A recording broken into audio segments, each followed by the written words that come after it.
Hey everybody, welcome to the month Perform Under Pressure. So this month we are going to be working on how to help your athletes, how to help your gymnasts perform under pressure. Because this is when the pressure's starting to mount, right?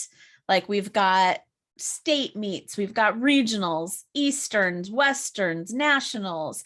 This is when kids are trying to get their scores to level up to the next level. And all of them are starting to really feel the pressure. And one of the biggest things that coaches want is to help figure out how to help their gymnasts have a mindset in which they're able to perform under pressure. And so that's what we're going to help on all month long. But today we're going to talk about where the pressure comes from. And so most of the time when we think about pressure, it always seems like it's something external, right? It literally feels like pressure, even the word is like it's pressing in on you. And so it's coming from the outside and it's external. So as a coach, you might be feeling pressure that you have to get your athletes or I keep saying athletes, your gymnasts, they are athletes, but you have to get your gymnasts to get their last skills so that they're really going to be able to get those qualifying scores, or you have to help them figure out how to actually perform at the gym or perform at the meet the same way they do in the gym. Or you might feel the pressure that your gym has to show up and maybe win at state this year or whatever your goals are. And it seems like the pressure comes from the circumstance, right, Coach Ollie? That's what they tell me. They like to tell me that they feel pressure because they don't want to. They are claiming that it's the coach's fault, the judge's fault, their parents' fault, just the big meet's fault, right? Like those are the reasons why they feel pressure and there's nothing they can do. But really, it's coming from their thoughts about those situations. The actual fact is, the actual thing they're doing is competing at state or competing at regionals. And their thoughts turn into, if I don't get a certain score, then I won't qualify. If I don't get a certain score, then my parents or coaches will be disappointed. If I don't get a certain score, then the judges are going to give me a bad score and then I won't qualify and then the world ends, right? And so it really has nothing to do with the actual meet. It's that now their thoughts have changed to, if this happens, then. Or the other things that I hear a lot from them is I have to. I have to hit this routine or else. I have to or else. So the what if this happens, I have to or else, those thoughts are all thoughts that create pressure. And the pressure is coming from those thoughts and not from the actual meet. And so the way to actually help them through that is to help them, number one, with the thoughts and understanding that that's what's creating the pressure, because then it gives them the power back. Right now, the meet has the power. There's nothing they can do. There's pressure. Oh, well, I'm just going to do bad because I have a lot of pressure, right? So it gives them the power back to start working through those and to be able to process and allow that pressure. So Stacy, when an athlete starts telling you all of these, I have to, or if this happens, I won't, and you are helping them acknowledge the fact that the pressure is coming from their thoughts and not from the situation, what are things that you usually do to help them understand that? Yeah. So the biggest thing is I just asked them a lot of questions. And so I'm like, well, what are you, why is this meet so important? And then they'll be like, well, if I don't qualify, or if I don't get the score, I'm not going to qualify.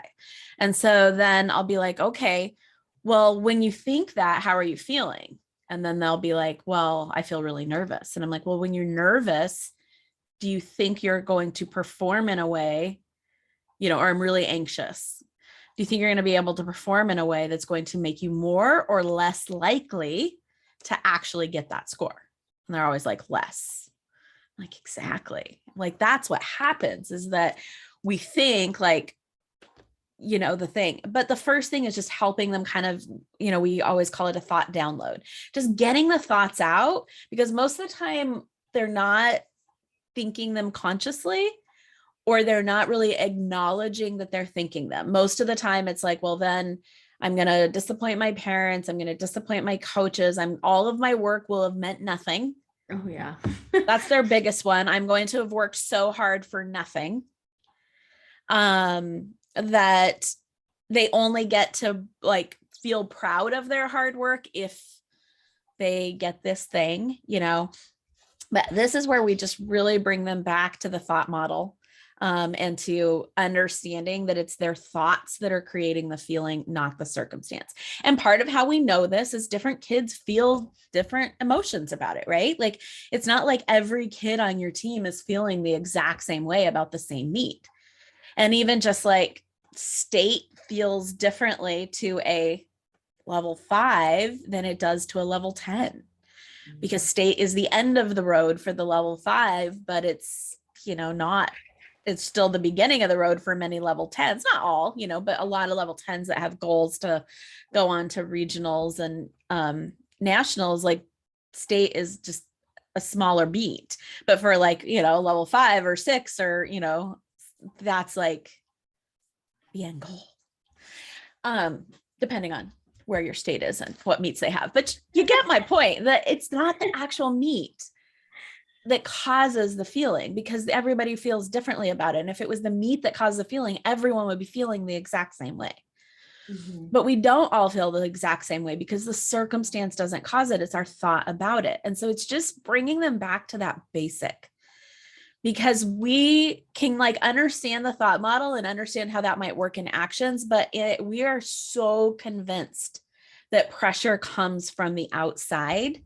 And even that, most of the time when coaches come to us or when parents come to us, they want us to teach their kids how to perform under the reality that they're under a lot of pressure.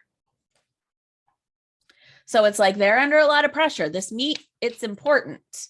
This is the state meet. And so they need to know how to handle the pressure. But the reality is the pressure is always coming from the thoughts. Pressure is an emotion, kind of. Pressure is a feeling. Usually when you feel pressure, you actually feel anxious, nervous, intimidated, scared, terrified, all of those kinds of things. But it's always just an emotion that's being created by the thoughts. So helping them understand that that's what's actually happening, and then identifying the thoughts that are causing the pressure is going to be the first thing. And we're going to be teaching you strategies for this all month long. So we're going to go deeper into this. But the first step is identifying the thoughts that are actually causing the pressure. Anything else, Allie? Yeah, I was just going to say, if you're like one of our first time listeners and you keep hearing Coach Stacy say the thought model, go back and listen to our first couple of episodes. So I think that'll help you have a better understanding of what we're trying to say about it coming from within and understanding the thought model. So go back and listen if you are like, oh, I'm not sure I quite understand that. And I think that'll help you out a bunch. Absolutely. All right. Next week, we are going to deal with the case of the what ifs. And the what ifs are, like Allie said, a lot of what causes the thoughts that cause the pressure. So we'll be working at how to deal with them. So we'll see you next week. Bye. Bye.